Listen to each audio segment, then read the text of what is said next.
बातम्यातून काँग्रेसच्या धरणे आंदोलनामध्ये विरोधात शिवसेना रस्त्यावर उतरलेली आहे। दोन्ही गटांमध्ये राडा होण्याची देखील शक्यता आहे। जयस्तंभ चौकाला छावणीचं स्वरूप या ठिकाणी आलेलं आहे।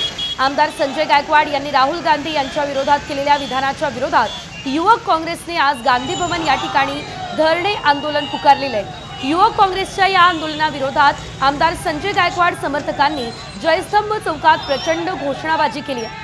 दोन्ही गटांमध्ये नारेबाजी सुरू झाली आहे। त्यानंतर पोलिसांचा बंदोबस्त जयस्तंभ चौकामध्ये दाखल झालाय।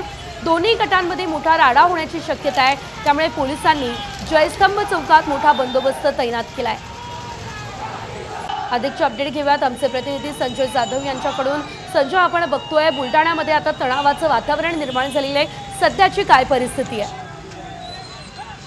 नक्कीच, कारण बुलढाण्यामध्ये आमदार संजय गायकवाड यांनी राहुल गांधी यांच्या विरोधामध्ये वादग्रस्त वक्तव्य केल्याने काँग्रेसची भूमिका एकदम आक्रमक झालेली आहे आणि त्यामुळे आज युवक काँग्रेसच्या वतीने बुलढाण्यातील जयस्तंभ चौकामध्ये एक धरणे आंदोलनाचा कार्यक्रम आयोजित केला होता।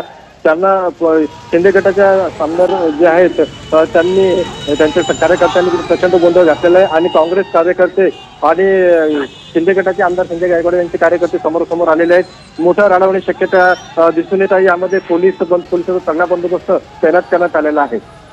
निश्चितच धन्यवाद संजय, दिलेल्या सर्व सविस्तर अपडेट्ससाठी।